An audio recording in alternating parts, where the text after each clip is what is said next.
The words traveled through the crack in the study door, like a blade slipping between ribs, quiet and precise, and absolutely devastating. Isolde pressed her back against the hallway wall, her fingers still curled around the tea tray she had been carrying to her husband's study as a small kindness, a gesture she had rehearsed in her mind 3 times before committing to it. "She means nothing to me, Mother. The arrangement serves its purpose. When the purpose is fulfilled, the matter will resolve itself." His voice, Calloway's voice, the voice that had spoken vows to her 6 weeks ago in a chapel so cold, their breath had turned to fog between the words, "I do." That same voice, now carving her out of existence as casually as one might cross a name from a guest list. Isolde's hands began to tremble.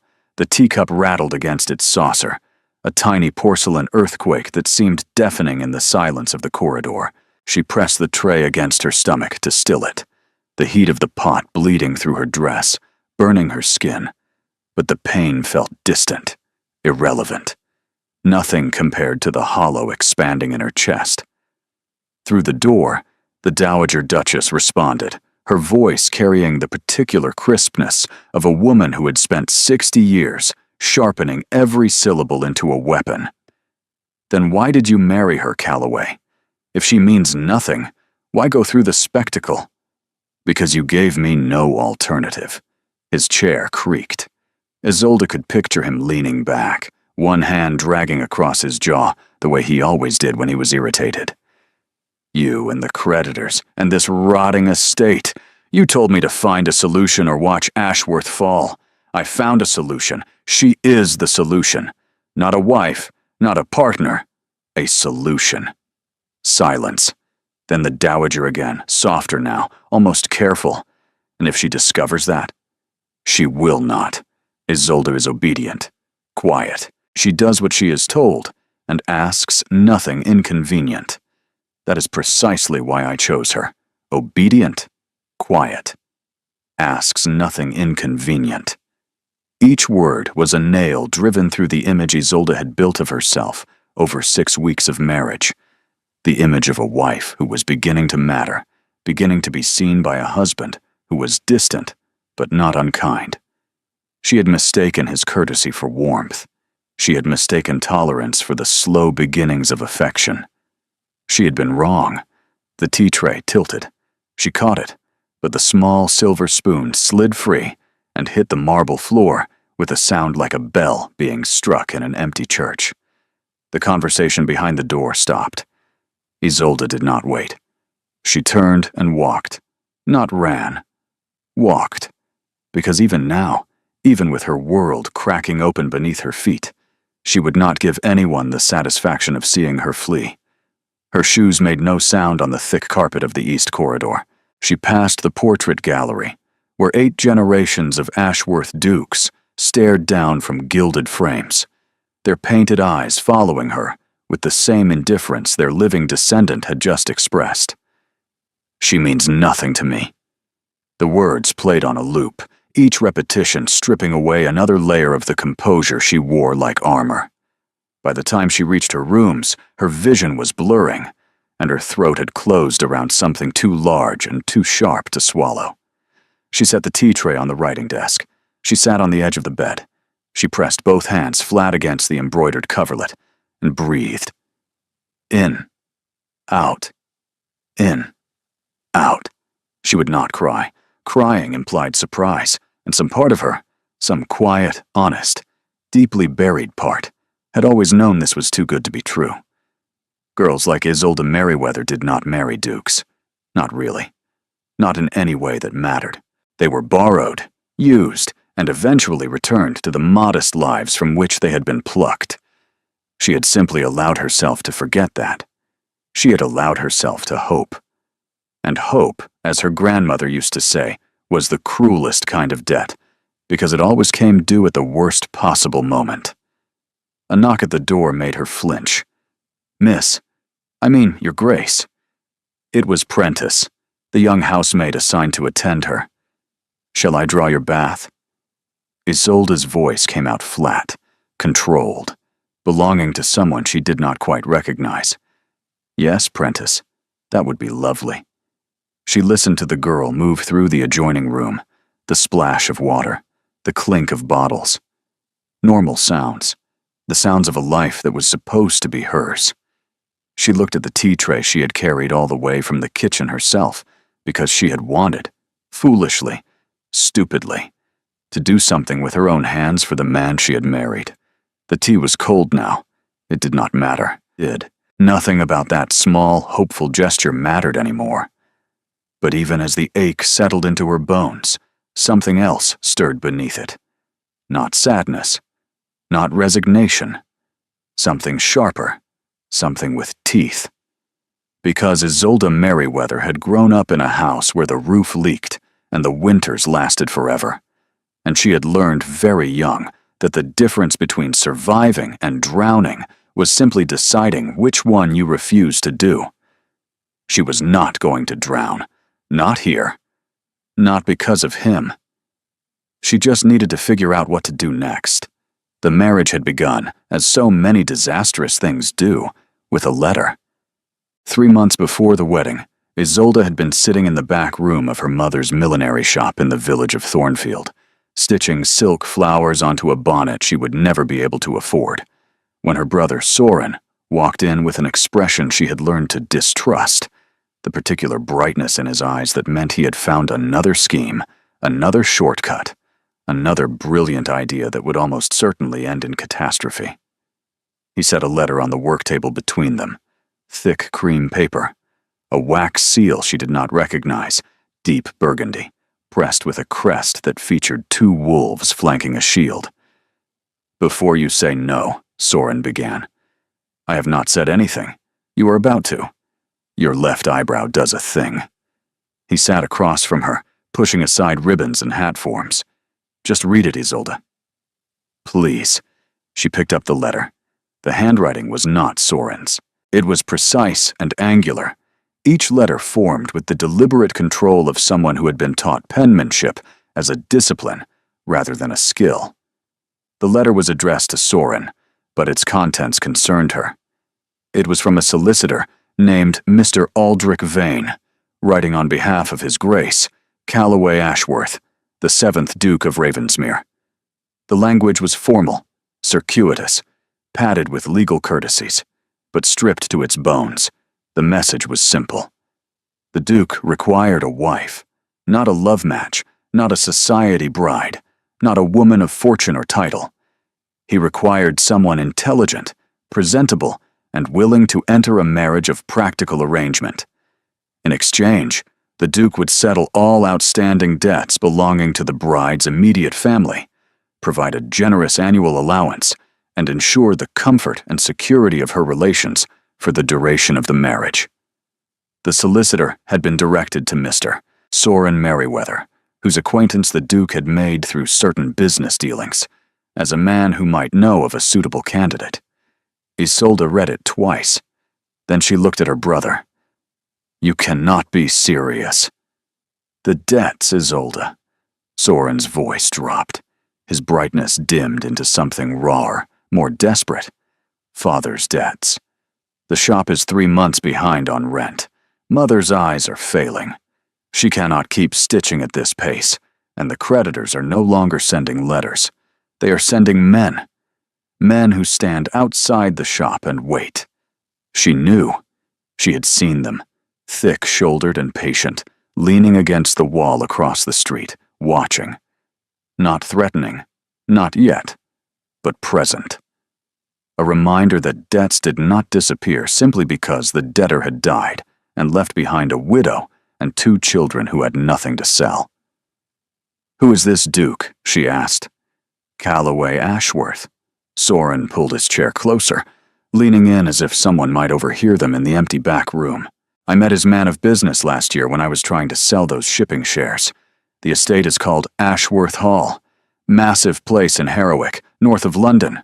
Old family, old title, old money. Only the money ran out about 10 years ago, and the current Duke has been trying to rebuild it. He needs a wife because his grandmother controls a trust that only releases funds upon his marriage. It is a condition of his late father's will. And he wants someone, nobody.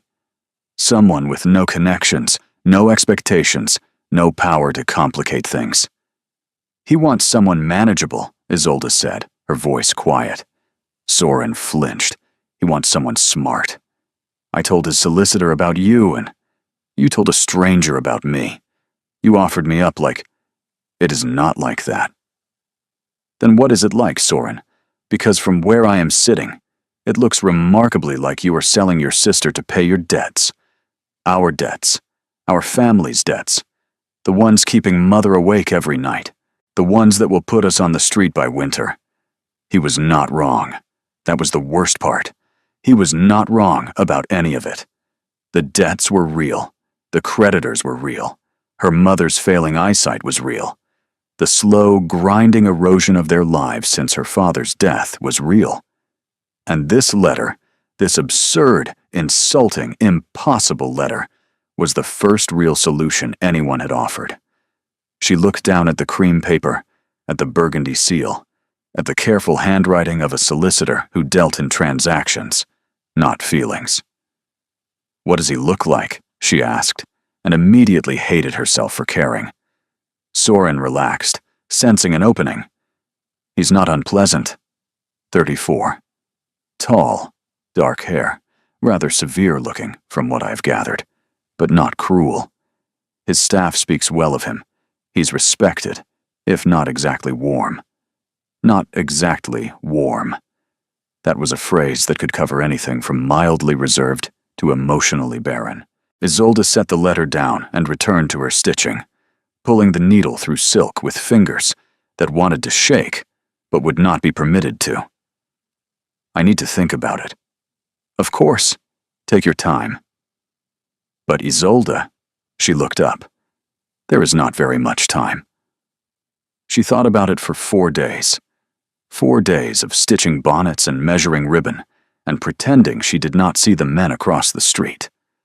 4 days of watching her mother squint at needlework by candlelight because they could not afford enough lamp oil.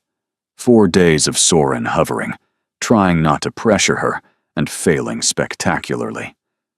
On the 5th day, she wrote a reply. Not to the solicitor, to the Duke himself. Sir, my brother has shared your solicitor's correspondence. I will not pretend to find this arrangement romantic or flattering. You need a wife to unlock a trust. I need security for my family. If we are to proceed, I require honesty. I have no interest in illusions. Yours, Isolde Merriweather. She expected no response, or perhaps a curt dismissal for her impertinence. Instead, 3 days later, a carriage arrived in Thornfield, bearing Mr. Aldrich Vane himself, who informed her with professional detachment that His Grace had read her letter and wished to meet her. The Duke, Mr. Vane said, appreciated directness.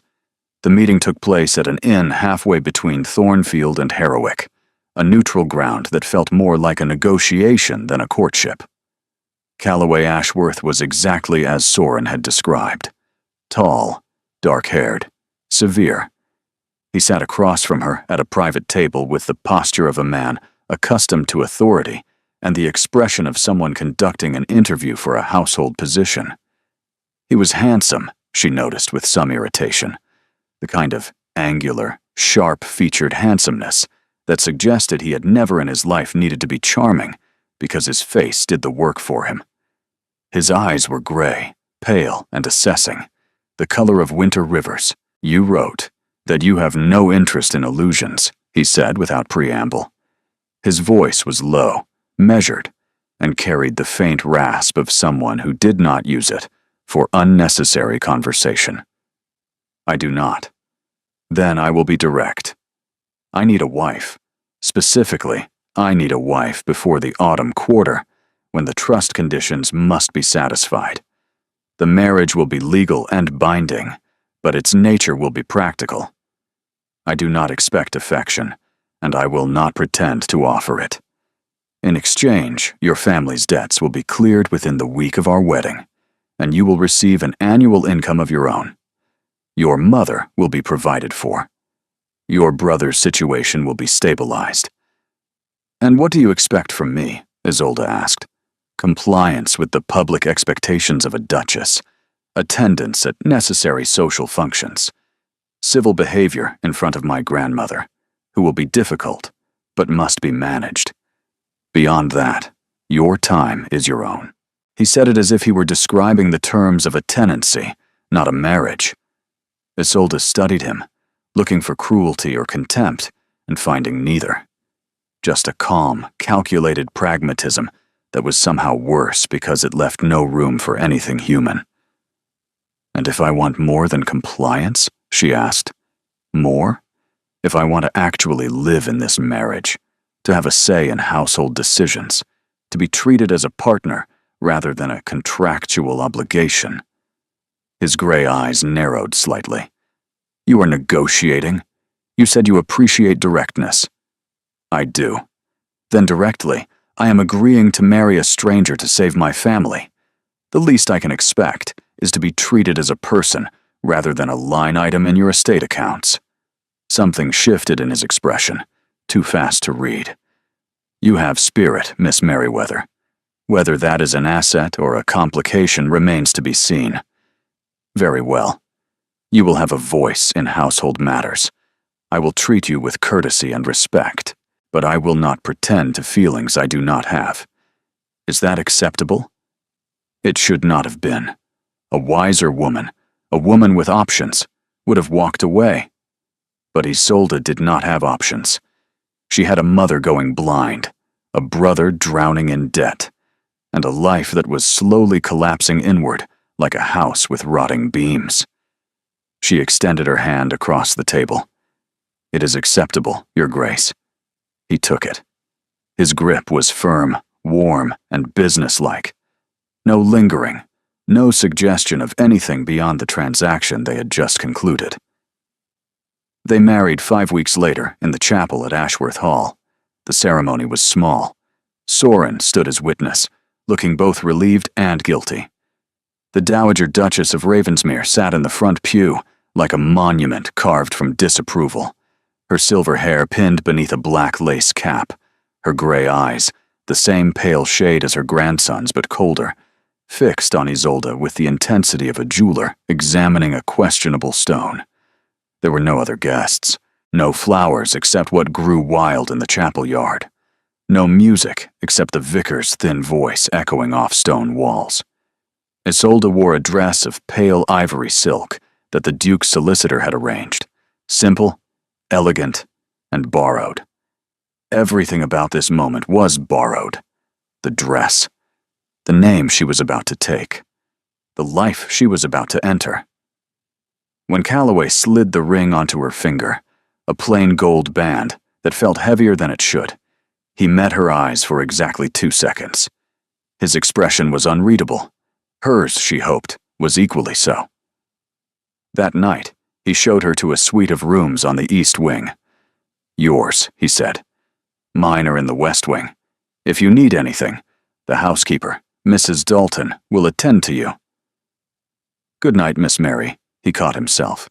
Good night, Isolde. It was the first time he had used her given name. It sounded strange in his mouth, like a word in a language he was still learning. He turned and walked away down the long corridor, his footsteps measured and precise, and Isolde stood in the doorway of her beautiful empty rooms and wondered what exactly she had done. That had been 6 weeks ago.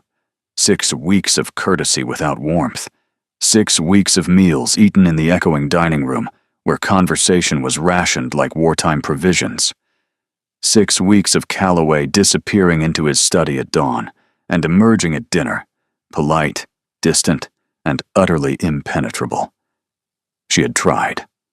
Small overtures, a question about the estate, a comment about the gardens, an offer to help with correspondence, since she had a clear hand and a sharp mind for organization.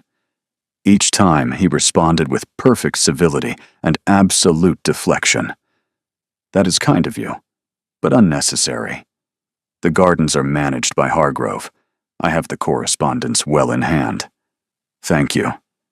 She was a guest in her own marriage, tolerated and irrelevant, and she had been foolish enough to think that might be changing. There had been a moment, 3 days ago, when she entered the library to find him reading by the fire. He looked up and something crossed his face, surprise perhaps, or something softer. He did not ask her to leave. She sat in the opposite chair and read in silence, and for 20 minutes they simply existed in the same room without formality or performance. It had felt like progress.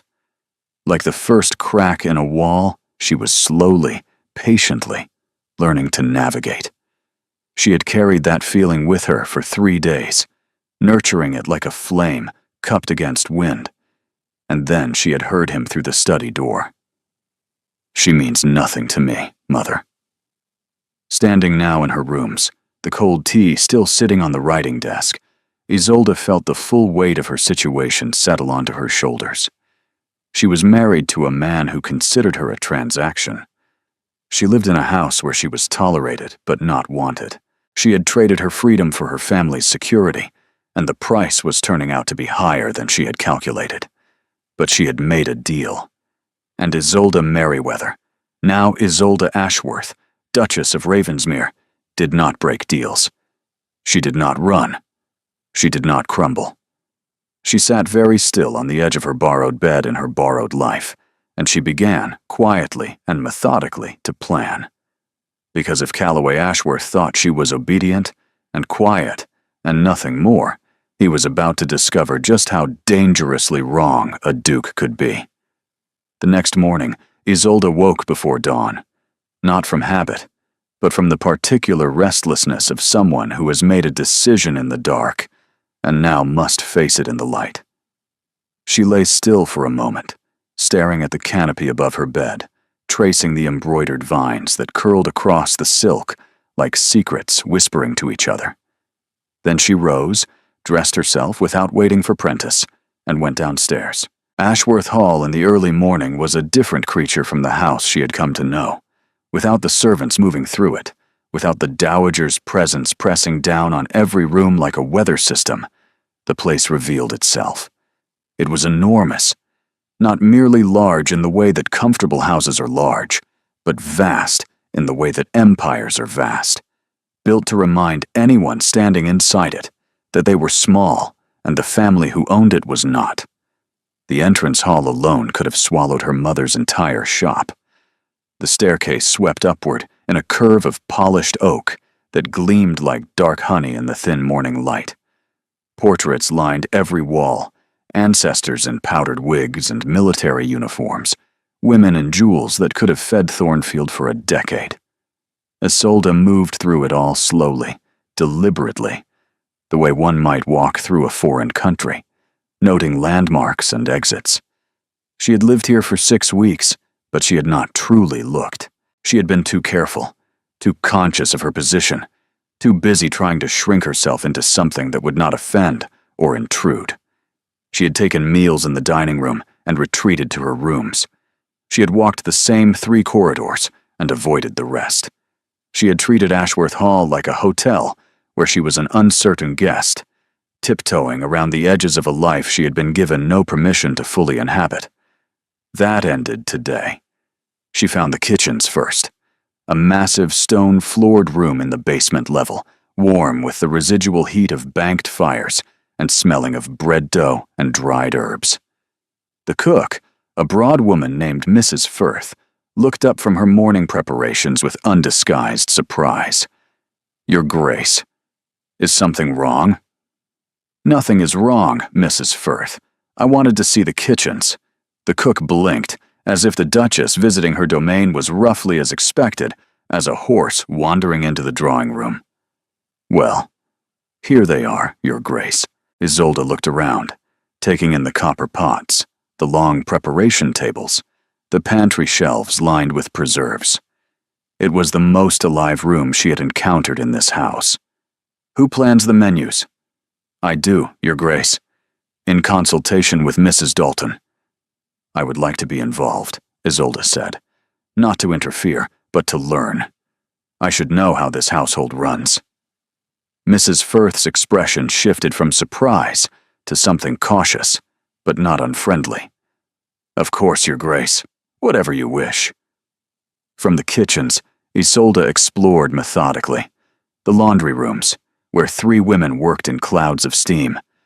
The still room, where medicines and cleaning preparations were mixed. The servants' hall, where the staff took their meals at a long pine table. The stables, where a groom named Wycliffe showed her the horses with quiet pride. The gardens, which she had glimpsed from windows but never walked through, sprawling and overgrown in some places, meticulously maintained in others. A patchwork of ambition and neglect that mirrored the estate itself. She found the library last, though it was the room she had been circling toward all morning. It was 2 stories tall, with a gallery running around the upper level and a rolling ladder attached to brass rails. The shelves were packed with thousands of volumes, spines cracked and faded. Some titles so old the gilt lettering had worn away entirely. It smelled of leather and dust and time. She pulled down a book at random, a treatise on agricultural reform, dated 1792, with notes scrawled in the margins in 3 different hands, 3 generations of Ashworth dukes arguing with each other across decades. She was reading the margin notes when a voice interrupted her. "You are up early." She did not startle. She had been half expecting him. Calloway stood in the doorway, dressed for riding, his dark hair still damp. His expression held the faintest trace of surprise, as though finding her in the library at 6 in the morning did not fit neatly into whatever category he had filed her under. "I could not sleep," Isolde said. She held up the book. "Your great-grandfather had very strong opinions about crop rotation." He did. He was also spectacularly wrong about most of them, which my grandfather took great pleasure in pointing out. He gestured at the margin notes. "That is their argument. It lasted 40 years. Isolde looked down at the cramped handwriting, 2 men debating across time, and felt something unexpected. Envy. "They cared about this place," she said quietly, "deeply. Whatever their disagreements, they loved Ashworth." "Yes." Calloway's voice was neutral, but something tightened in his jaw. "They did." He turned to leave, then paused without looking back. "Mrs. Dalton tells me you visited the kitchens this morning, and the laundry, and the stables. I am learning my household." It was a deliberate choice of words. My household. Not your household. Not the household. Calloway was silent for a beat too long. Then, without commenting, he left. It was a small victory, barely a skirmish, but Isolde held it close as she returned the book to its shelf and continued her exploration, because today was not about winning. Today was about refusing to be invisible. By the end of her first week of deliberate engagement, Isolde had memorized the names of every servant in Ashworth Hall. She knew that Prentice had a younger sister in service at a house in Bath. She knew that Wycliffe the groom had been with the family since Calloway's father's time and could predict weather better than any almanac. She knew that Mrs. Dalton, the housekeeper, ran the house with military precision, but softened visibly when discussing her late husband, who had been the previous Duke's valet. She knew that Mrs. Firth the cook made a blackberry jam so extraordinary that the village vicar had once offered to trade his best sermon notes for a jar of it. She knew the rhythms of the house, when the fires were laid, when the post arrived, when the dowager took her afternoon nap in the blue drawing room, with a novel she would deny reading if asked. She was building a map of this world, detail by detail, connection by connection. And in doing so, she was changing shape within it. She was no longer the silent, obedient bride who sat at the end of the dining table like an ornamental centerpiece. She was becoming something harder to ignore. The dowager noticed first. It happened on a Thursday. Isolde was reviewing the household accounts with Mrs. Dalton in the morning room, a task she had requested and which the housekeeper had cautiously welcomed, when the door opened and the Dowager Duchess entered without knocking, because knocking was something other people did. "Leave us," the Dowager said to Mrs. Dalton. It was not a request. The housekeeper vanished with the speed of someone who had survived decades of this woman's authority by knowing precisely when to disappear. Isolde closed the account book, but did not stand. She had learned enough about the Dowager in 6 weeks to know that rising would be interpreted as deference, and deference would be interpreted as weakness, and weakness would be exploited without hesitation. The older woman settled into the chair across from her, with the controlled grace of a queen taking her throne. She wore black, as always, relieved only by a cameo brooch at her throat that Isolde recognized as exceptionally fine. Her silver hair was pulled back so tightly it seemed to sharpen the bones of her face. Her eyes, that pale, cutting gray that Calloway had inherited, fixed on Isolde with the focus of a surgeon deciding where to make the first incision. "You have been busy," the Dowager said. "I have been learning, Your Grace." Learning. The word was repeated as though it had an unpleasant taste. "You have been ingratiating yourself with the staff, rearranging menus, walking through the estate as though you own it." "I do own it," Isolde said quietly. "Or rather, I am married to the man who does, which by law and custom gives me a certain standing in this household. Whether that standing is welcomed or merely tolerated is, with respect, not the point." The Dowager's expression did not change, but something flickered behind her eyes. Surprise, perhaps, or the beginning of a reassessment. "My grandson married you because he needed a wife, not because he wanted one. You understand that. He has made it very clear, Your Grace." "Has he?" The Dowager leaned forward slightly. "And what do you intend to do about it?" Isolde met her gaze without flinching. "I intend to be useful. This estate is struggling. The accounts I have been reviewing tell a story of decades of decline, deferred repairs, reduced staff, entire wings closed off because there is no money to maintain them. Calloway is trying to reverse that, but he is doing it alone, and he is exhausted, and he will not ask for help, because asking for help would mean admitting vulnerability, and I suspect the men in this family would rather drown than admit they cannot swim." The silence that followed was so complete that Isolde could hear the clock on the mantelpiece ticking. Then the Dowager did something unexpected. She laughed. It was not a warm laugh.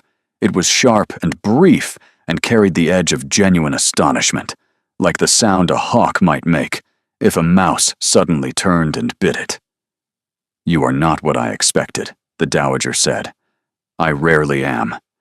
My grandson believes you are manageable, controllable. A quiet girl from a quiet village who will sit in her rooms and cause no disruption."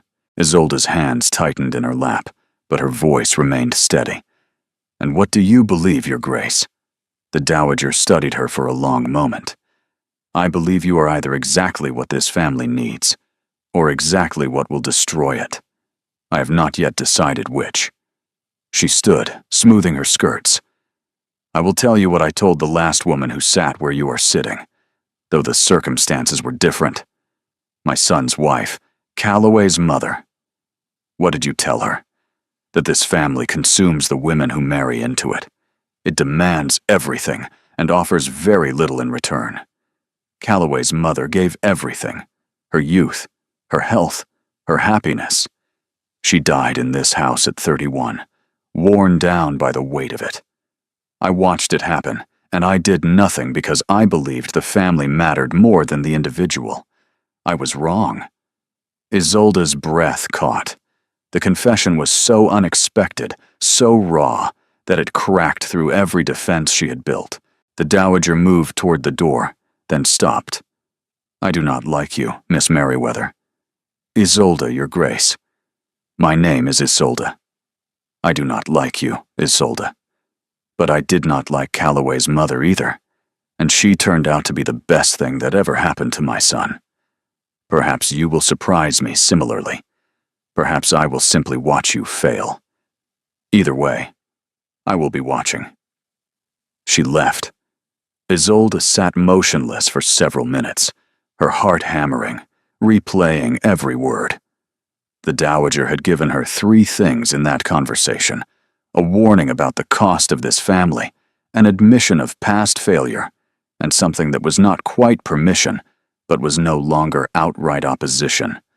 It wasn't kindness. It was not acceptance. But it was a door left slightly ajar, and Isolde intended to walk through it. The weeks that followed settled into a pattern that was neither comfortable nor hostile, but something in between, a careful dance of proximity and distance that left Isolde perpetually off balance. She threw herself into the estate. The accounts became her domain, and she discovered she had a talent for numbers that years of managing her mother's shop had quietly cultivated. She found inefficiencies, redundancies, suppliers charging twice the market rate, because no one had bothered to renegotiate contracts in over a decade. She brought her findings to Mrs. Dalton first, then to the estate manager, a perpetually harried man named Corwin, who treated her suggestions with initial skepticism that dissolved into grudging respect when her first round of changes saved the estate £40 in a single month. Calloway noticed. He did not say so directly, because direct acknowledgement of her contributions would mean admitting she was more than the quiet, obedient solution he had described to his mother. But she saw it in the way his gaze lingered on the revised account books she left on his desk, in the way he paused outside the morning room when she was meeting with Corwin, listening without entering, in the way he stopped correcting servants who came to her with household questions instead of to him. He was ceding ground, slowly, grudgingly, almost unconsciously, but he was ceding it. Their evenings began to shift. It started with the library. Isolde continued her habit of reading there after dinner, and Calloway continued to work at his desk in the same room. For the first week, they occupied opposite ends of the space in silence, 2 planets in separate orbits. But silence between 2 people who share a room every evening has a way of changing texture. It moves from awkward to tolerable, to something that almost resembles companionship, the quiet understanding of 2 people who have agreed, without discussing it, that being alone together is preferable to being alone apart. On the 9th evening, Calloway spoke without looking up from his correspondence. "You reorganized the tenancy agreements. I reviewed them. Several were outdated. 2 contained terms that were actively unfavorable to the estate. Did Corwin approve your revisions?" "Corwin helped draft them. He has good instincts but lacks confidence. He defers to precedent, even when precedent is clearly wrong." Calloway set down his pen and looked at her. "That is a remarkably astute observation for someone who has been here less than 2 months." Isolde turned a page in her book. "I grew up watching my father run a business.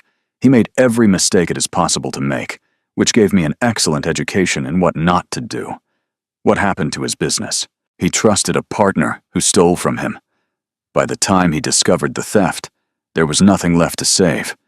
He died owing money to half the county and believing he had failed his family." Calloway was quiet for a moment. "I'm sorry. Are you? Or is that simply what one says?" The question hung between them. Isolde had not meant to echo the sharpness she had heard through his study door, but the words came out barbed, carrying 6 weeks of suppressed hurt. Calloway's eyes narrowed.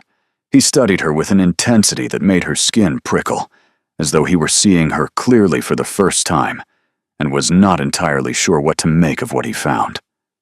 "I'm sorry," he repeated, and this time the words carried weight. She held his gaze for a beat, then returned to her book. But something had cracked open in the air between them, a hairline fracture in the wall he maintained so carefully. She could feel it the way one feels a change in weather, a shift in pressure, a warmth where there had been none.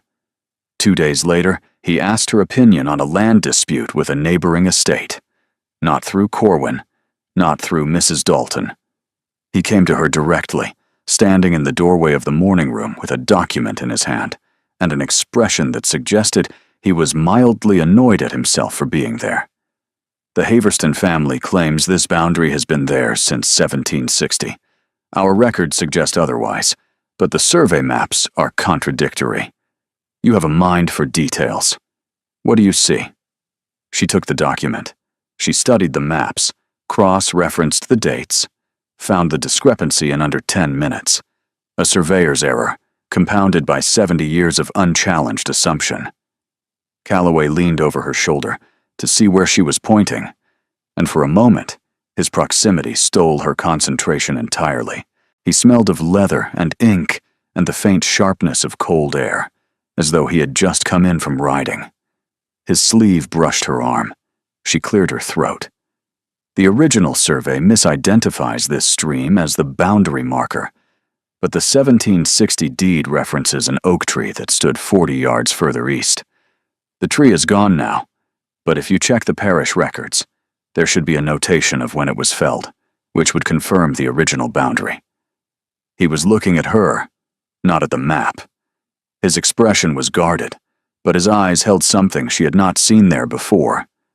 Curiosity, perhaps, or the unsettling recognition that the quiet, manageable wife he had contracted for was neither quiet nor manageable, and that this might not be entirely unwelcome. "Thank you," he said. "That is helpful." He took the document and left. Isolde pressed her palms flat against the table and breathed. This was dangerous.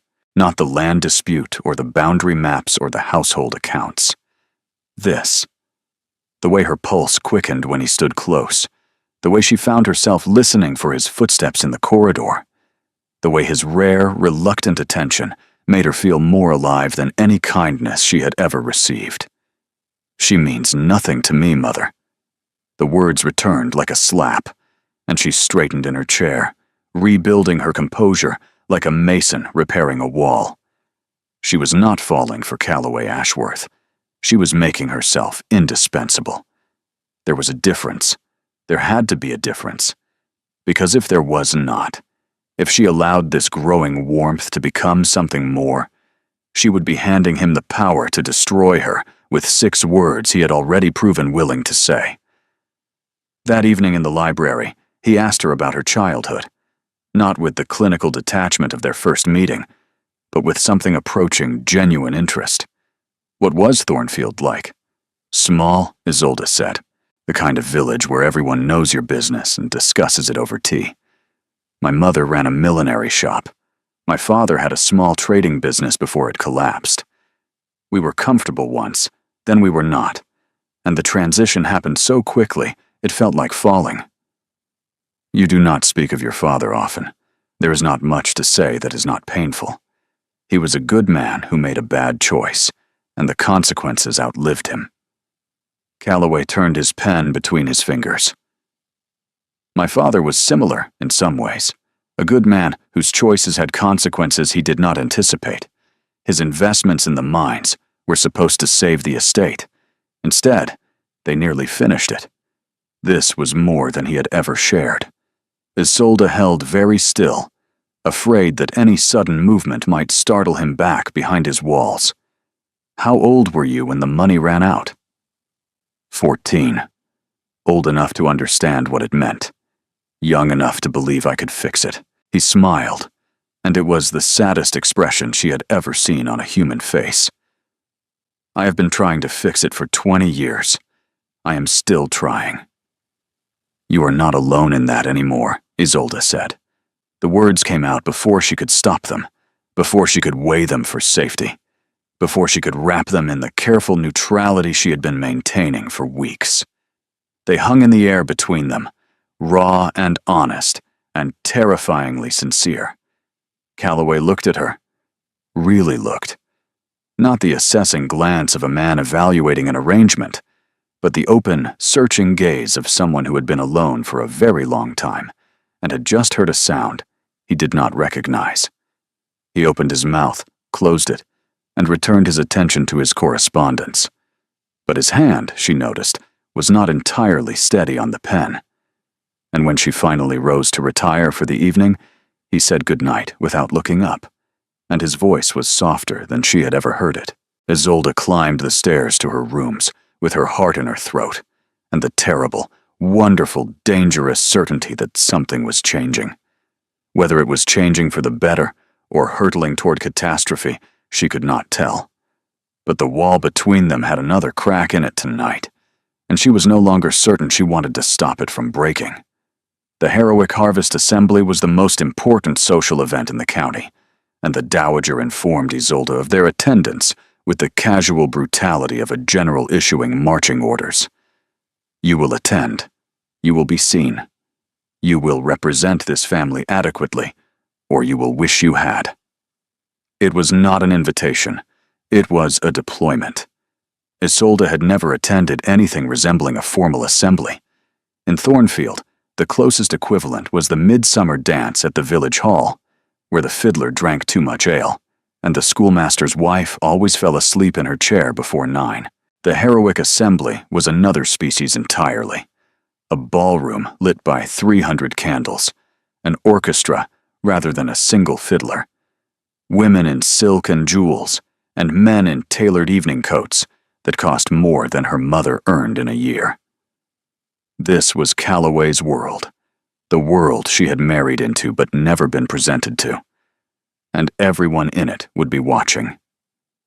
Prentice helped her dress in a gown the Dowager had arranged, deep green velvet with ivory lace at the bodice, simple by the standards of the room she was about to enter, but more beautiful than anything Isolde had ever worn. Her dark hair was pinned up with borrowed combs. A single strand of pearls, also borrowed, lay against her throat. She looked in the mirror and saw someone she almost recognized, a woman who belonged somewhere elegant, somewhere bright. Almost. Calloway waited in the entrance hall. He wore black evening dress with the ease of someone who had been born into formality, and when Isolde descended the stairs, he looked up. For one unguarded second, his expression shifted. It was not admiration exactly. It was closer to recognition, as though he were seeing something he had known was there, but had refused to acknowledge. Then the mask returned. "You look well," he said. The Dowager nodded once, which Isolde was learning to interpret as the highest possible praise from a woman who distributed approval like a miser, distributing coins. The carriage ride was silent. Calloway sat across from her, his gaze fixed on the passing darkness beyond the window. The Dowager sat beside Isolde, radiating authority. No one spoke, but the tension was a living thing, pressing against the walls of the carriage like a held breath. They arrived. The assembly rooms blazed with light and noise. Isolde felt the shift the moment they entered, the subtle turning of heads, the recalibration of attention. The Duke of Ravensmere had brought his wife, the mysterious girl from nowhere, the one no one had met, the one everyone had been whispering about for weeks. Calloway offered his arm. She took it, hyper-aware of the warmth of him through layers of fabric, and they walked into the room together. Introductions came in a blur. Sir Ambrose Whitley and his wife, whose smile did not reach her eyes. The Haverston family, with whom Calloway had the boundary dispute, their politeness thin as paper. Mrs. Bracewell, the vicar's wife, who was genuinely kind and held Isolde's hand a moment longer than necessary, as if offering solidarity. And then, cutting through the crowd with the precision of a blade through silk, a woman Isolde had never seen, but instantly understood. Lady Margot Pemberton. She was tall, fair-haired, and beautiful in the way that expensive things are beautiful, polished and deliberate and designed to be noticed. Her gown was rose-colored silk, cut lower than any other in the room, and she moved through the crowd with the absolute confidence of someone who had never in her life been told she did not belong. Her eyes found Calloway before she reached them, and the smile she gave him was warm, possessive, and entirely too familiar. "Your Grace." She curtsied, but the gesture was perfunctory, a formality between intimates rather than a greeting between acquaintances. "How wonderful to see you out in society again. It has been far too long," Calloway, Lady Margot," he said, and his voice held a careful neutrality that told Isolde everything she needed to know. This woman mattered, or had mattered, or wanted to matter again. "May I introduce my wife, Isolde?" Lady Margot's gaze swept over Isolde with the practiced efficiency of a woman cataloging every flaw. "Your wife?" "Yes. I had heard." She extended a gloved hand. "How delightful." "Isolde? What an unusual name." "It is old," Isolde said, taking the offered hand. "Like the estate. How charming." Lady Margot turned back to Calloway, dismissing Isolde as thoroughly as if she had ceased to exist. "I was hoping you might spare a dance this evening, Your Grace, for old time's sake." Isolde felt the words land like a stone, dropped into still water. Old times. There was history here, unspoken and potent, and she had walked into it blind. Calloway hesitated. It was brief, barely a fraction of a second, but Isolde caught it. The hesitation of a man standing between two worlds, the one he had chosen and the one he had left behind. "I am afraid my first dances are spoken for this evening," he said, "but perhaps later." Lady Margot smiled. "Of course. I will hold you to that." She glided away, trailing whispers in her wake. Isolde waited until they were out of earshot. "Who is she?" "An acquaintance. Do not insult me with vague answers. Not here. Not tonight." Calloway's jaw tightened. "Lady Margot Pemberton. Our families have known each other for years. My grandmother favored a match between us before my father's death, complicated the estate finances." "She was the intended bride," Isolde said flatly. "Before you needed a wife with no expectations and no complications. Before you needed me." Calloway looked at her, and for a moment, something raw and unguarded passed across his face. It was gone before she could name it. "Yes," he said, "before I needed you." The orchestra began a waltz. Calloway extended his hand. "We should dance. People are watching." "Of course," Isolde said, taking his hand with a smile that cost her everything. "We would not want to disappoint the audience." They took the floor. His hand settled at her waist, her palm pressed to his, and the room contracted to the space between them. She had learned to waltz as a girl, taught by her mother in their small parlor, with a broom for a partner and a hummed tune for music. This was different. This was his hand guiding her, his body close enough that she could feel the heat radiating from him, his gray eyes locked on hers with an intensity that made her dizzy. "You are trembling," he observed. "I am furious," she said through her smile. "Ah, at me or at Lady Margot?" "At you. Always at you. You brought me into this world without warning me what I would find here. I did not think it mattered. Everything matters." She let him turn her, let the music carry them. "You said I was a solution. Solutions do not have feelings. They do not get jealous. They do not care who danced with whom before they existed. Is that what this is? Jealousy? That is what this should not be. Because I am not supposed to matter to you, and you are not supposed to matter to me. But here we are, and Lady Margot is watching us like she already knows the ending of a story I have not been told." His grip tightened at her waist, not painfully, but with the urgency of someone catching something they had not realized they were dropping. "Margot is the past," he said. "She was my grandmother's choice, never mine." The waltz ended. They separated with perfect formality. "Thank you for the dance, Your Grace," Isolde said. He bowed over her hand. "The pleasure was mine. It was performance, every word of it." So why did his voice sound like it was breaking? The rest of the evening was an endurance test. Isolde danced with Sir Ambrose, who trod on her toes. She made conversation with Mrs. Bracewell, who was kind. She smiled at strangers, who assessed her openly and found her wanting. And she watched Lady Margot orbit Calloway like a satellite, that refused to accept it had been detached. They did dance, later in the evening. Isolde watched from across the room as Lady Margot laughed at something Calloway said, her hand resting on his arm a moment too long, her body angled toward his with practiced intimacy. He did not pull away. It was Calloway's sister who found her.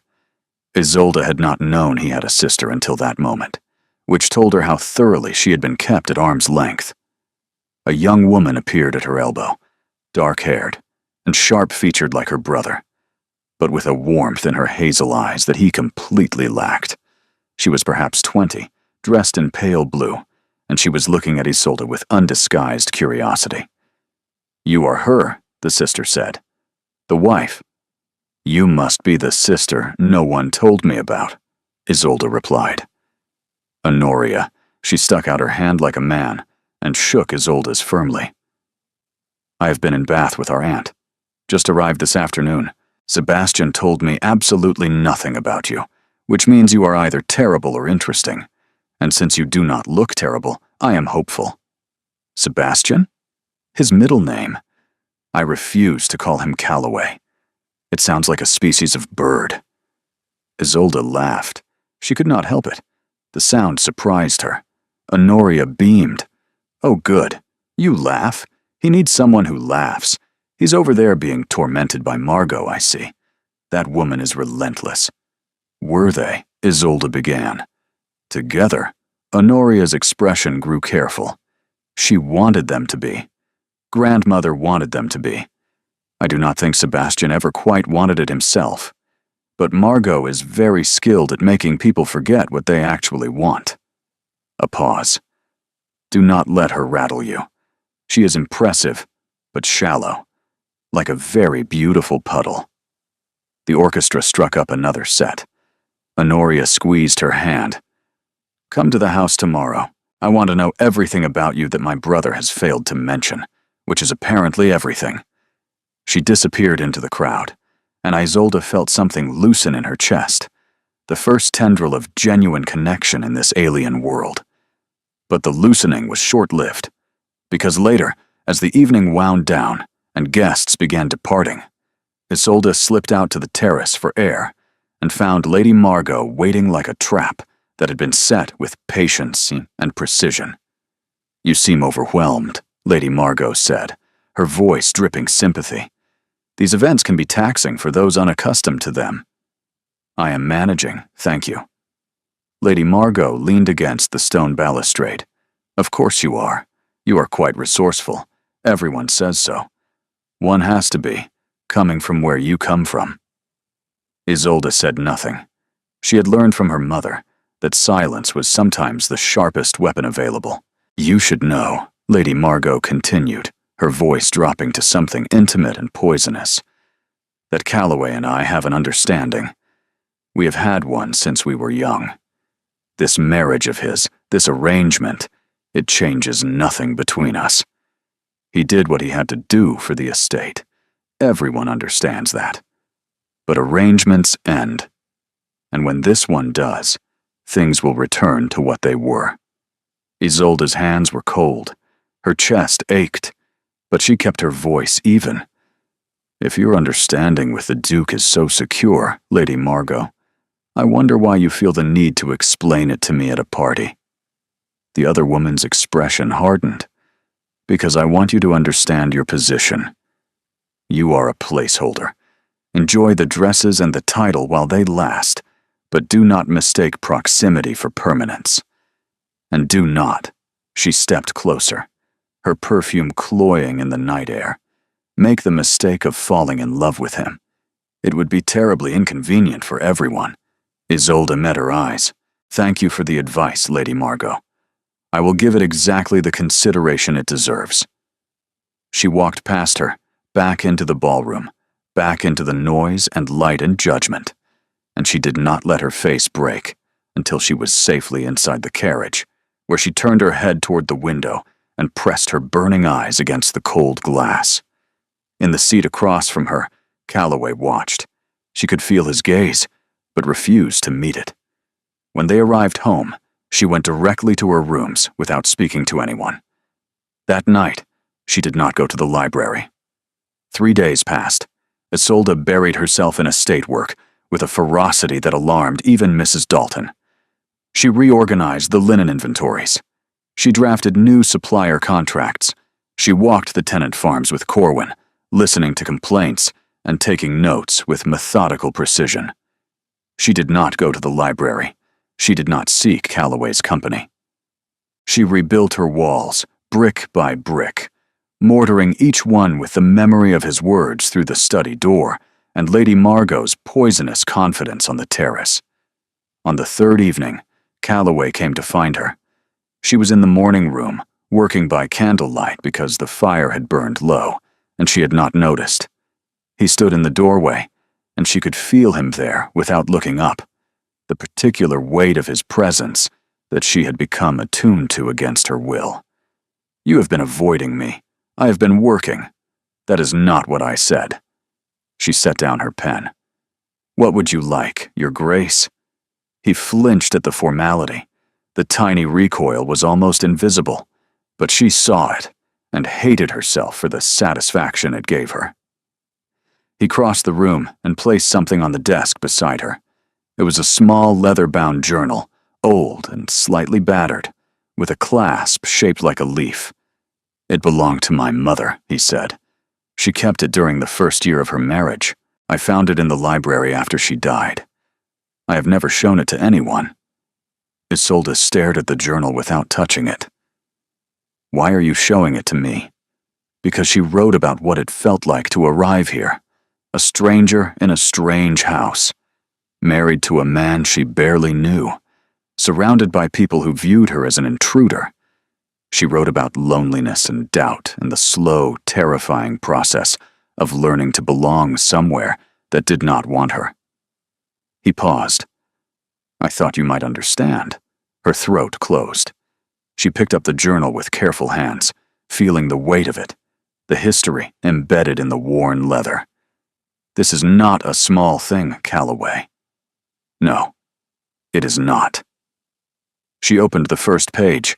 The handwriting was delicate and slightly slanted, the script of a woman writing quickly, privately, for no audience but herself. The first entry was dated 23 years ago. "I arrived at Ashworth today. The house is beautiful and terrible. My husband is kind, but distant. His mother watches me as though she is waiting for me to fail. I think she might be right to wait." Isolde's eyes blurred. Calloway was watching her with an expression she had never seen on his face, something between fear and hope, as though he had handed her a weapon and was waiting to see if she would use it or lay it down. She looked up at him. "Thank you," she whispered. He nodded once, turned, and left. But this time his departure felt different, not like a retreat, like a man who had taken a step off a cliff and was waiting to see if he would fall or fly. Isolde read the journal that night. Every word. Calloway's mother, a woman named Elspeth, had written with painful honesty about her first year at Ashworth Hall. The loneliness, the dowager's coldness, the slow, difficult thawing of a husband who had been raised to view emotion as weakness, and gradually, page by page, the cautious emergence of love, not the dramatic, consuming love of novels, but something quieter and harder earned, built from shared silences and small courtesies, and the daily choice to stay when leaving would have been easier. The last entry read, "He told me today that I make this house bearable. It is not poetry. It is not a declaration. But it is his, and he meant it, and I think that might be enough." Isolde closed the journal and pressed it against her chest. She thought of Calloway's face when he handed it to her, the vulnerability he had tried so hard to hide, the gift of his mother's most private thoughts, offered without explanation, because some things could not be explained. They could only be felt. She was in trouble. Deep, irreversible, heart-stopping trouble. Because she was falling in love with a man who had told his mother she meant nothing. And the worst part was, she was beginning to believe he might have been lying. The next morning, everything shattered. Isolde came downstairs to find the entrance hall in unusual commotion. Prentice was hovering near the stairs, her expression tight with anxiety. Mrs. Dalton was speaking in urgent, hushed tones with one of the footmen. And from the drawing room came voices, raised in a way she had never heard in this carefully controlled house. She entered without knocking. The dowager stood by the fireplace, her face white with fury. Calloway stood opposite her, rigid as a blade, his hands clenched at his sides. Between them, seated on the settee with the perfect composure of a woman who had orchestrated exactly this moment, was Lady Margot Pemberton. Ah, Lady Margot smiled. The wife arrives. How timely. What is happening? Isolde looked from Calloway to the dowager. No one answered. What is happening? She repeated, and this time her voice carried the steel she had been sharpening for weeks. Lady Margot has informed me, the dowager said, her voice shaking with controlled rage, that she and my grandson have maintained a private understanding throughout his marriage. That his marriage to you was a financial necessity and nothing more. And that she expects, when the trust conditions are fully satisfied, that the arrangement will be quietly dissolved. Isolde's vision narrowed. She looked at Calloway. Is this true? He opened his mouth, but Lady Margot spoke first. Darling, there is no need to be cruel about it. We all knew the terms. The Duke needed a wife for the trust. He found one. The matter is nearly concluded. I am simply suggesting we begin planning for what comes next. Isolde ignored her. She kept her eyes on Calloway. Is this true? His face was ashen. It is not. There is no understanding. There has never been. Margot is. He means nothing by that, Lady Margot interrupted smoothly. He has always been protective. It is one of his more endearing qualities. But you must understand, Miss Merriweather, that your position here was always temporary. Isolde felt the ground shift beneath her feet. Not because of Lady Margot, whose cruelty was transparent and therefore manageable, but because Calloway's face held something she had not expected. Guilt. Not the guilt of a man caught in a lie. The guilt of a man who knew that once, not long ago, he had said words in this very house that gave Lady Margot's claims their power. She means nothing to me, Mother. He had said it. He had meant it, or thought he did. And now those words, spoken in what he believed was privacy, had become the foundation of someone else's campaign to remove her. I see, Isolde said. Her voice was calm. Her hands were not. She clasped them behind her back to hide the trembling. If your grace will excuse me. Isolde, Calloway started toward her. No. She held up one hand, and the gesture stopped him as effectively as a wall. Not now. You do not get to fix this with words right now. She turned and walked out of the drawing room with her back straight, and her chin level, and her heart breaking into pieces so small she was not sure they could ever be reassembled. She packed methodically. Not everything. Not the gowns the dowager had arranged, or the jewelry she had been lent for the assembly.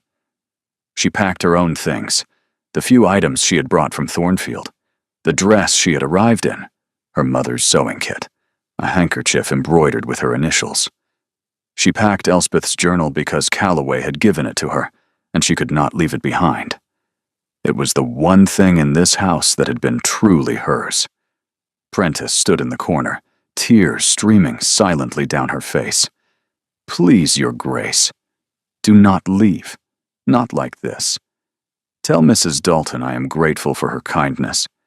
Tell Corwin the supplier contracts are in the second drawer of the morning room desk. He will know what to do with them. And tell. She stopped. She had been about to say, tell him. Tell Calloway. But there was nothing left to tell him that her leaving would not say more clearly than words. Prentice nodded miserably.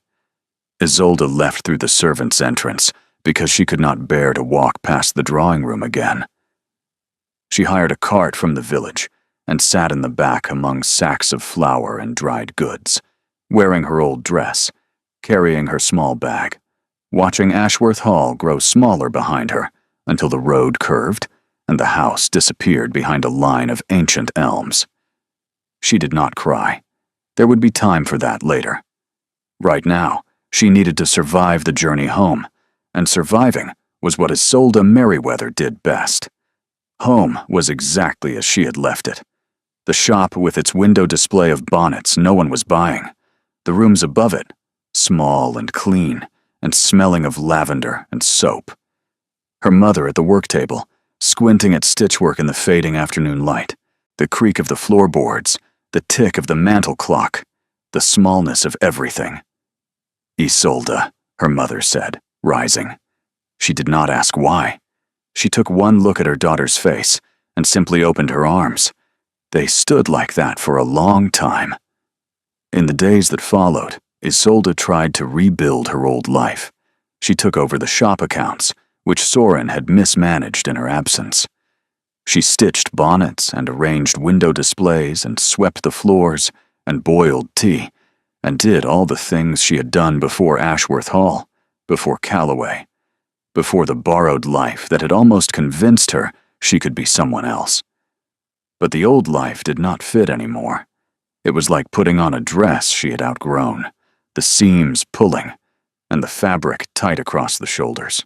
She moved through her days efficiently and emptily, and at night, she lay in her narrow bed and stared at the ceiling and thought about a library with a rolling ladder and a fire in the hearth and a man who worked too late, and sometimes, rarely, smiled at her like she was the only real thing in his world. On the 5th day, her mother sat her down. "You love him," she said. It was not a question. "It does not matter," Isolde replied, "is the only thing that matters. He said I meant nothing to him." "Did he say it to you?" "He said it to his mother. I heard it through a door." "And did you ask him why?" "There was no why. It was the truth. His truth at that moment, perhaps. People say things to their mothers that they would never say to anyone else. Things shaped by obligation and pride, and the desperate need to appear in control. Your father once told his mother he regretted marrying me. I was standing in the next room. I heard every word." Isolde stared at her. "What?" He said it because his mother was pressing him about money, about his failures, about providing for us. He said he regretted it because admitting he loved me would have meant admitting he had failed the person he loved most. Men say terrible things when they are afraid, Isolde, especially to their mothers. It does not make the words true. But he... Listen to me." Her mother took her hands. "Did he ever treat you as though you meant nothing?" Isolde thought of the journal, Elspeth's journal, pressed into her hands with an expression that looked like surrender. She thought of the library evenings, the quiet conversations, and the way he had begun to seek her opinion, to lean on her judgment, to look at her with something that wasn't indifference and was not obligation, and wasn't nothing. "No," she whispered. "He did not." "Then perhaps," her mother said gently, "you should consider the possibility that what you overheard was a man lying to the one person he has never been able to be honest with." Isolde was still turning her mother's words over in her mind the next morning when Honoria arrived. Not by carriage.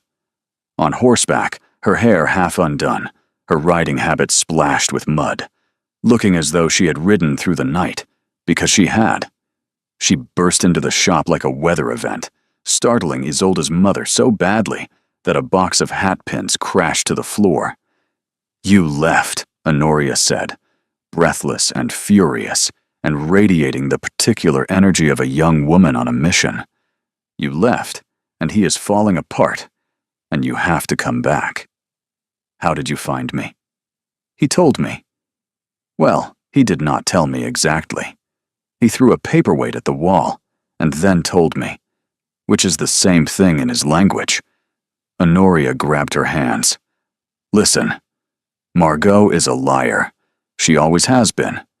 There was never an understanding between them, not a real one. She wanted it. Grandmother encouraged it. But Calloway never agreed. He never even considered it. She manufactured the entire scene to drive you away, and it worked. Because he said I meant nothing. He said that to Grandmother weeks ago, before the assembly, before the library, before any of it. He said it because that is what Grandmother needed to hear to stop pressuring him about the marriage. He was protecting the arrangement. Protecting you by claiming you did not matter so that Grandmother would stop trying to undermine you. Isolde's legs weakened. She sat down on the shop stool. That makes no sense. It makes perfect sense if you know him. He solves problems by controlling information. He tells people what they need to hear to achieve the outcome he wants. He told Grandmother you meant nothing, because if she believed that, she would stop scheming against you. He did not anticipate that you would hear it, or that Margot would use it. Honoria's expression softened. He is wretched, Isolde. I've never seen him like this. He has not eaten in 3 days. He dismissed Margot from the house and told Grandmother that if she ever allows that woman past the front door again, he will close Ashworth Hall and move to the continent. He said that? He also said, and I'm quoting directly, that he has made the worst mistake of his life, and that he deserves whatever comes of it, which is dramatic even for him. Isolde pressed her hands to her face. He could have told me. He could have explained. He could have trusted me with the truth instead of performing for his mother while I stood on the other side of the door. Yes, he could have, and that is what you need to tell him. Honoria pulled her gently to her feet. Come back.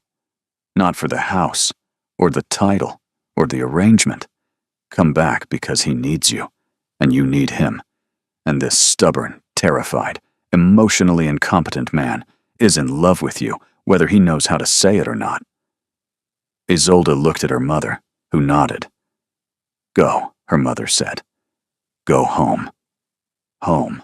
The word broke something open inside her, because home was not supposed to be a crumbling estate in Harrowick, with leaking roofs and a difficult grandmother and a husband who expressed his deepest feelings by throwing paperweights at walls. But it was. Somehow, impossibly, it was. She changed into the green velvet dress she had taken from Ashworth, the one she had worn to the assembly, because if she was going back as herself, not as the girl from the millinery shop, not as the obedient solution, but as the Duchess of Ravensmere. She rode back with Honoria. They barely spoke. The countryside passed in a blur of green and gold, autumn beginning to thread through the trees like a warning that time was passing and would not wait for anyone to sort out their feelings. Ashworth Hall came into view as the sun was setting. The creamstone turned amber in the dying light. It looked different now. Not foreign. Not intimidating. It looked like a place that was waiting for her, a house that had been holding its breath. Calloway was not in the study. He was not in the library. He was in the garden, standing beneath the copper beech tree that his mother had planted the year she married into the family. Honoria had told her about the tree during the ride, how Elspeth had planted it as an act of faith, as proof that she intended to stay, that she would put down roots in this difficult soil and grow. He did not hear Isolde approach. He was standing with his hands at his sides, staring at the tree, and he looked exactly as Honoria had described. Wretched. Hollow. Like a man who had systematically dismantled the one thing that mattered and was only now surveying the wreckage. She stopped 10 feet away from him. She means nothing to me, she said. Her voice carried across the garden, clear and sharp as a bell. He turned. The expression on his face when he saw her was something she would carry for the rest of her life. Shock, relief, agony, hope, all of it crashing together like waves meeting from opposite directions. Isolde. Those are the words I heard through your study door 6 weeks into our marriage. She stepped closer. Those are the words Lady Margot used to justify her claim on you. Those are the words that sent me back to Thornfield believing I was exactly what you contracted for. A solution, a line item, a nothing. His face crumpled. Isolde, I am not finished. She held up her hand, and he fell silent. When I married you, I expected nothing. You were honest about that, at least. You told me it was practical, transactional, temporary in spirit, if not in law. And I accepted that because my family needed saving, and I was out of options. But then you handed me your mother's journal, and you asked my opinion on land disputes, and you sat in the library with me every evening and slowly, word by careful word, let me see the man behind the title. And I made the catastrophic mistake of believing that maybe, just maybe, I was beginning to matter. Her voice cracked. She steadied it. Honoria tells me you said those words to protect me, that you were managing your grandmother, controlling information, solving the problem the way you solve every problem, by deciding alone what everyone else needs to know. She was close enough now to see the sheen in his eyes, the tension in his jaw, the way his hands trembled at his sides. That has to stop, she said. You do not get to decide what I can handle. You do not get to protect me by erasing me. If this marriage is going to be real, if there is any chance that this becomes something more than an arrangement, then I need to be in the room when decisions are made. Not on the other side of the door. Not hearing about my own irrelevance through a crack in the wall. In the room. With you. As your partner. His voice, when it came, was wrecked, rough and broken and stripped of every defense he had ever constructed. You are not irrelevant. You were never irrelevant. Isolde, I said those words to my mother because I was terrified. Not of her, not of the estate, not of the creditors. Of you. Of what I was beginning to feel. Of the fact that I married a stranger to unlock a trust fund, and somehow, against every rational expectation, that stranger became the only person in my life I cannot bear to lose. She was crying. She did not care. And when I heard you had gone, when Prentice told me, when I walked into your empty rooms and saw that you had taken the journal but left everything else, I understood. You took the only thing I had given you that was real. Everything else was borrowed. And you knew it. You always knew it.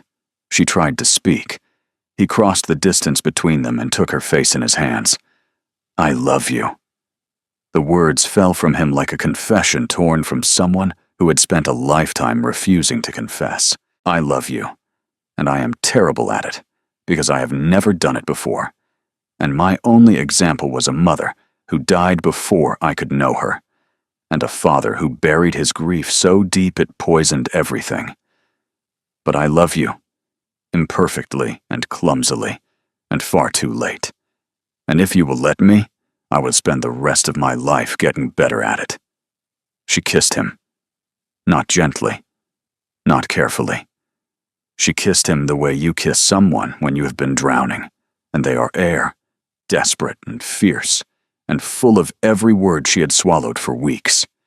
His arms wrapped around her, pulling her against him, with a force that left no room for doubt, or distance, or the careful propriety that had defined every interaction between them until this moment. When they finally pulled apart, breathing hard, foreheads pressed together, she whispered, "If you ever tell anyone I mean nothing to you again, I will dismantle your estate accounts so thoroughly it will take you a decade to sort them out." He laughed. The sound was raw and startled and beautiful, the laugh of a man who had forgotten he knew how. "Understood," he said, thoroughly and completely understood. They found the dowager in her sitting room. She was waiting. Of course she was waiting. She had probably been waiting since Honoria left for Thornfield, calculating outcomes and preparing responses for every possible scenario with the strategic mind that had kept this family afloat through 3 generations of financial disaster. "Grandmother," Calloway said. He held Isolde's hand. He did not let go. Before you speak, I need to tell you something. The dowager's eyebrow rose. I have lied to you. When I told you Isolde meant nothing, I was lying. I said it because I thought it was what you needed to hear to stop interfering, to stop scheming with Margot, to stop treating my marriage as a variable in your calculations. I was wrong. Not about your scheming, which was relentless, but about the lie, because Isolde is not nothing. She is the reason this estate has saved £40 in 2 months. She is the reason the tenancy agreements are finally updated. She is the reason Corwin is doing his job properly for the first time in a decade. She is the reason I can breathe in this house. The dowager looked at Isolde. Is that true? The £40 is accurate, Isolde said. I have the accounts to prove it. The dowager's lips twitched. Something almost like warmth. She stood and crossed to them. I owe you an apology, she said to Isolde. I allowed Lady Margot into this house knowing her intentions. I did not create the situation, but I didn't prevent it. That was wrong. You believed she was the better match, Isolde said. I believed she was the easier match. There is a difference. Easier does not challenge. Easier does not plant roots. Easier does not reorganize the supplier contracts and save this family from its own incompetence. She placed one hand on Isolde's cheek. The gesture was so unexpected that Isolde nearly flinched. You remind me of Elspeth. She was inconvenient too, and she was the best thing that ever happened to this family. Do not tell Calloway I said that. I would not dream of it, Your Grace. Good. Now stop making me sentimental. It is unbecoming at my age. The heroic winter ball was the social event that marked the close of the county season, and everyone was watching the Duke and Duchess of Ravensmere. Isolde stood in the entrance of the assembly rooms, wearing a gown of midnight blue silk that the dowager had commissioned from the finest dressmaker in London. Not borrowed. Hers. You look magnificent, the dowager had said tartly, adjusting the sapphire necklace she had clasped around Isolde's throat. An Ashworth family piece, worn by every duchess for 4 generations. Try not to let it go to your head. Below them, the ballroom glittered. And there, waiting at the foot of the stairs, was Calloway. He looked up at her, with an expression that held nothing back. No mask, no calculation, no careful neutrality. Just love, open and raw, and terrified and brave. The same gray eyes that had assessed her across an inn table months ago now looked at her like she was the answer to a question he had been afraid to ask. Ready? He asked, offering his arm. No, she said. But I am doing it anyway. He smiled. They descended together. The whispers started immediately, as they always did. But tonight they had a different quality. Less scandal, more curiosity. The Duchess who had vanished and returned. The Duke who had publicly dismissed Lady Margot Pemberton from his home. The marriage that everyone had written off as a financial arrangement, and which now, by all appearances, was something else entirely. Calloway led her to the center of the floor. The music began. He pulled her into a waltz, and this time she did not tremble. You told me once that I was a solution, she said as they turned. I remember. And now? Now, he said, pulling her closer than propriety allowed, his mouth near her ear. You are everything. They danced, and around them, the world watched and whispered and wondered. But Isolde did not hear any of it. She heard only the music and the steady beat of her husband's heart, and the quiet certainty that she had found, against all odds and expectations, exactly where she belonged. 6 months later, Isolde was cataloging books in the library when she found it. A letter, tucked into the pages of a volume on estate law that Calloway's father had clearly used often, the leather worn smooth at the spine. The letter was addressed to Calloway, but had never been opened. She brought it to him that evening. He opened it with careful hands. My dear son, if you are reading this, the estate is in worse shape than I hoped. and you are doing what I could not, holding it together through will and sacrifice. I am sorry for that burden, but I am more sorry if you have inherited my other failing, the belief that strength means carrying everything alone. Your mother taught me otherwise. She taught me that letting someone in is not weakness. It is the bravest thing a man can do. I was too proud to learn that lesson quickly, and I lost years with her that I will never recover. Do not make my mistake. Find someone brave enough to stand beside you, and then, for the love of everything good, let them. Your loving father. Calloway read it twice. Then he set it down and pulled Isolde into his arms.